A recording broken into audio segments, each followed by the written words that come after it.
તો ગુજરાતમાં કોંગ્રેસની વિદ્યાર્થી પાંખ એનએસયુઆઈએ ડ્રગ્સ મુક્ત કેમ્પસનું એક આયોજન કર્યું છે અને અલગ અલગ કોલેજ કેમ્પસમાં જઈને આયોજન થઈ રહ્યા છે, જાગૃતતાના કાર્યક્રમ કરવામાં આવી રહ્યા છે। 2 જાન્યુઆરીથી આ એનએસયુઆઈએ કેમ્પેનની શરૂઆત કરી, જેનું નામ ડ્રગ્સ મુક્ત કેમ્પસ આપવામાં આવ્યું, જેના ભાગરૂપે સમગ્ર ગુજરાતની મોટી કોલેજોમાં વિદ્યાર્થીઓને માર્ગદર્શન આપવા એનએસયુઆઈ વિવિધ જિલ્લામાં કાર્યક્રમ કરે છે।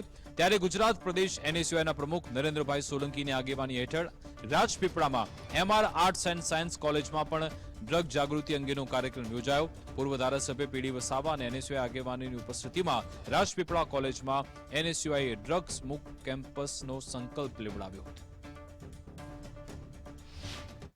ગુજરાતની અંદર યુવાનો અને વિદ્યાર્થીઓ ડ્રગ્સના નશાની અંદર પડી ગયા છે, ત્યારે આ ડ્રગ્સ મુક્ત કેમ્પસો બનાવવા માટે એનએસયુઆઈ દ્વારા સંકલ્પ લેવડાવવામાં આવી રહ્યો છે વિવિધ કોલેજોની અંદર।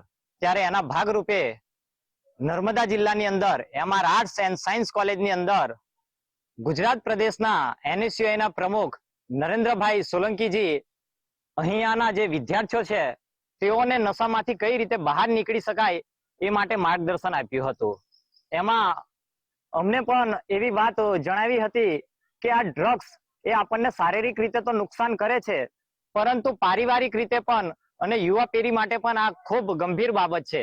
ત્યારે આ વ્યસનને ના કરવું જોઈએ, આ રીતની અમારા પ્રદેશ પ્રમુખે પણ વાત કરી છે અને એને અનુસરીને વિદ્યાર્થીઓ પણ તેઓની વાત માનીને આવનારા પેઢીને બચાવવા માટે કામ કરશે। સૌ જાણીએ છીએ કે ડ્રગ્સ પેડલરો અત્યારે હાલ જો કોઈ એનું નેટવર્કિંગ ઊભું કરતા હોય તો એ છે કોલેજ કેમ્પસો અને યુનિવર્સિટીઓ। એમાંય જે આ ડ્રગ્સ પેડલરોનો જે ટાર્ગેટ હોય છે એ 18 થી 25 વર્ષના વિદ્યાર્થીઓ વધારેમાં વધારે હોય છે। આપણે સૌ જાણીએ છીએ કે 5 વર્ષ પહેલા રિહેબ સેન્ટરમાં ખૂબ જ ઓછો આંકડો હતો, લગભગ 12,000 જેટલો હતો। અત્યારે હાલ રિહેબ સેન્ટરમાં આપણે જોવા જઈએ તો 60,000 થી વધારે લોકો રિહેબ સેન્ટરમાં આની ટ્રીટમેન્ટ લે છે અને લાખોની સંખ્યામાં ગુજરાતમાં ડ્રગ્સનું સેવન કરતા થઈ ગયા છે લોકો। ત્યારે આ ખૂબ યુવા પેઢી માટે એક ચિંતાનો વિષય છે। આ ચિંતાના ભાગરૂપે ગુજરાત એનએસયુઆઈ જ્યારે આ અભિયાન ઉપાડ્યું છે, અભિયાનના ભાગરૂપે આજે આ એમઆર આર્ટ્સ એન્ડ સાયન્સ કોલેજમાં પ્રોગ્રામ કરવામાં આવ્યો હતો।